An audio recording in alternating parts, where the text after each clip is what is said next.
What's up? Let's take a stock of the situation, how it is today morning in Tamil Nadu, how's Tuesday morning in Tamil Nadu, because it is seen a dramatic turn of events. Yesterday as well, we'd seen the calm and peaceful protest, which deteriorated to a violence yesterday. Passage of bill legalizing Jallikattu was seen in the Tamil Nadu Assembly yesterday.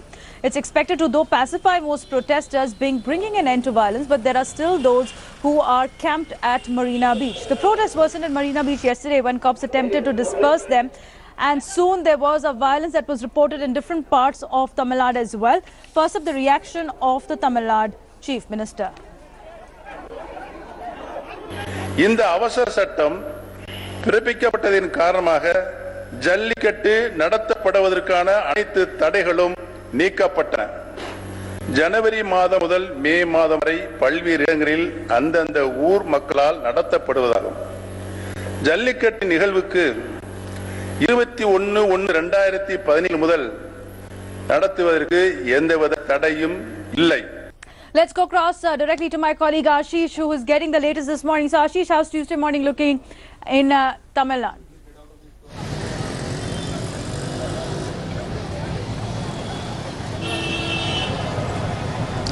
Good morning, Devina.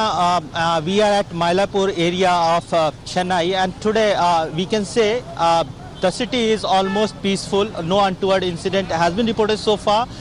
Police is maintaining vigil. You can see behind me, this road leads to Marina Beach and toward the Secretariat, Fort St. George.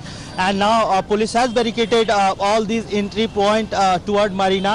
They are, apart from the entry points of Marina, they are maintaining a strong vigil on all the sensitive areas of the city, particularly the areas alongside Marina Beach, where the protest of Jallikattu was happening. Police personnel are checking each and every person. They are asking them, they are inquiring them about their purpose, if they want to go toward Marina, because there are inputs that suggest that today also protesters may try to gather at Marina, and to stop them to get gathered at Marina. Police personnel are checking them. Meanwhile, in yesterday's violence, over 165 personnel suffered injuries, including 65 police personnel. Over 65 police personnel, senior police personnel also suffered injuries. Now they are admitted in different government hospitals. They are taking treatments. Apart from that, over 2 dozens of the miscreants, the persons who were allegedly involved in the violence, they have been picked up by the Chennai police. The police commissioner has clearly said that they had, the Chennai city police and the state police had the specific input about the miscreant getting involved with the protest, and that's why that's the stand the state government has been maintaining since yesterday, Ashish. Let's tell our viewers that how the story progressed yesterday, because there was a bill that was introduced in the Tamil Nadu Assembly that was passed. So these are the new rules for Jallikattu: minimum 20 minutes rest for before Jallikattu. These are guidelines which have been introduced to make Jallikattu legal, with the minimum trouble and minimum cruelty to the animal. Minimum space of 60 square feet in the arena is also required. Adequate food and water should be provided as well. That's what the new law says. Let's also see that what are the rules for the organizers. Now, participants won't block the exit way for the bull, is what the new law says for Jallikattu. Participants won't hold on to the tail horns of the bull as well, which causes the maximum pain to the animal. Experts must ensure safety and security and well-being of the bull. Now, while these guidelines, which have been made into a law right now, are commendable, but how much of it will be actually applicable? Because for organizers, they must seek permission from the collector. Will that also happen at a local level? Names of the participants must be registered. Will that also happen at a local level? Collector must inspect the venue of Jallikattu, and the practicality of implementation of all these guidelines remains a big question. Let me go across to Revati as we're going through the new law of Jallikattu. Revati, no doubt it is also a feather in the cap of the new government, because they have been able to do what they could not do under Jaya's tenure. So Sasikala and O. Selvam have been able to legalize Jallikattu at one end. But is that enough? Today morning, how is the situation looking? Are the protesters now dispersing? or do they continue to have other demands that we'd seen of Kaveri, of GST now coming to the fore?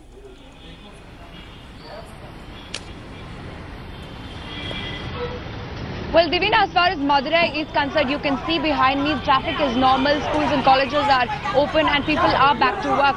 City is completely back to normal. Even yesterday, when compared to Chennai, Madurai city has been very peaceful. Throughout the day, there have not been any violent incidents as such, except for one violent incident in Alanganallur village where the police had to lathi charge to disperse the protesters.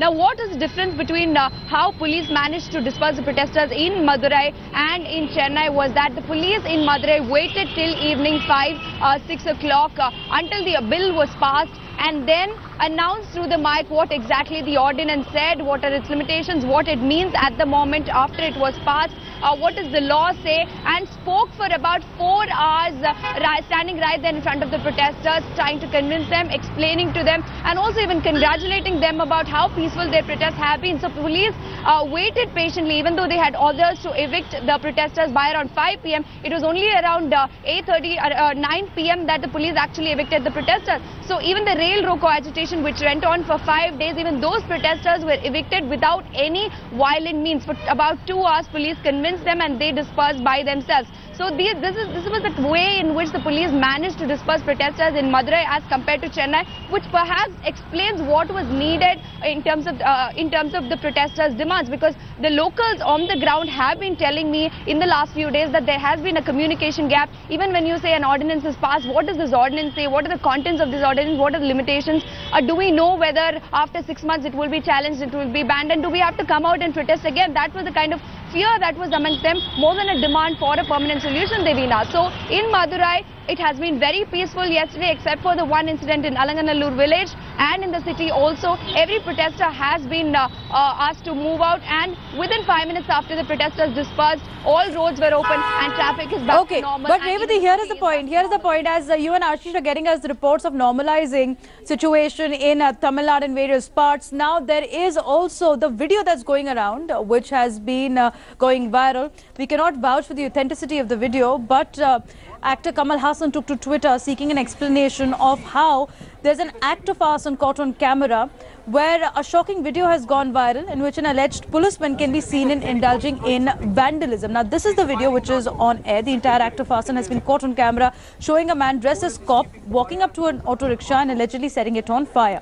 Now, this incident has reportedly taken place in RK Salai in Chennai, and many questions are being raised whether this video has been doctored, whether a report and a probe has been launched here as well. Getting a reaction from the Chennai police on this. I would reiterate here that stringent action will be taken on all these anti-social elements they are identifying, and any more such violence will be dealt with firmly. We will find out the motive for, we will find out who did this and the motive for that. Situation is under control now. All right, now moving on to the other angle of the story. Now, as Jallikattu has been legalized in Tamil Nadu, now the chorus is growing to legalize buffalo and bullock cart races in Maharashtra and Karnataka as well. In Karnataka, it is known as Kambala. Now, this is what is Kambala, where you have a man with a cart and you have two bullocks racing through the rice paddy field. Now, it's a dangerous sport as well. It's unsupervised at many places in small cities of Karnataka, and it was banned in November 2016 by the Karnataka High Court. And now the chorus is growing that now if Jallikattu can be legalized, so should Kambala be.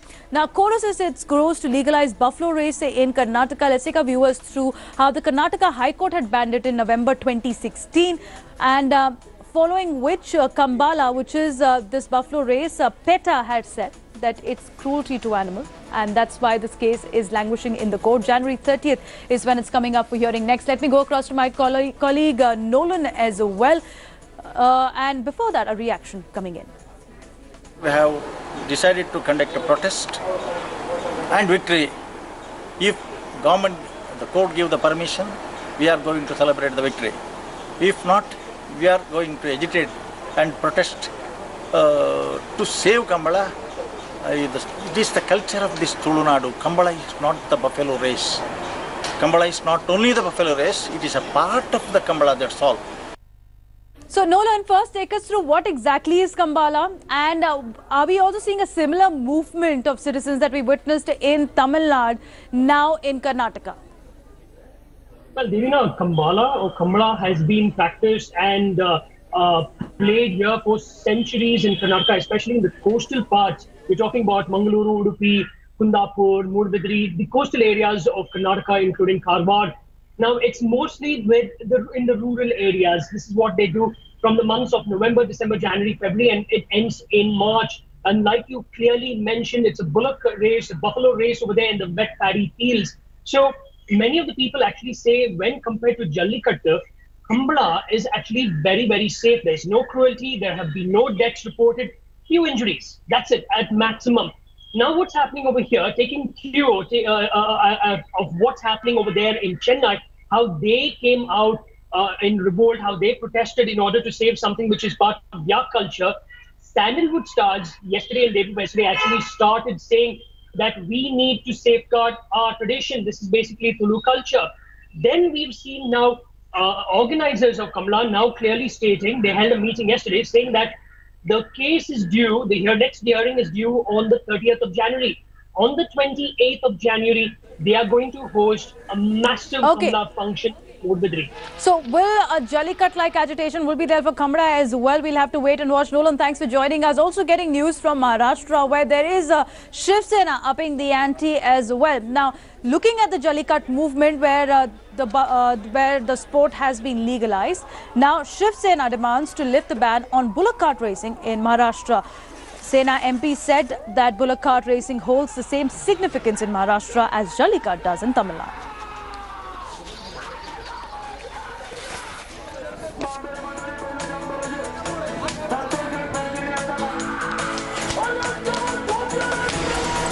तामिळनाडूने दाखवलं त्याचा अजून उच्चारच मला येत नाही काय जलीकट्टू काय ते संपूर्ण राज्य जणू काही एकत्र आलं कोर्टाचा निकाल लागून विरोधात लागून सुद्धा एकत्र आले आणि केंद्र सरकारला त्यांनी नमवलं याला म्हणतात एकजूट आज पुन्हा तुमच्याकडून पाहिजे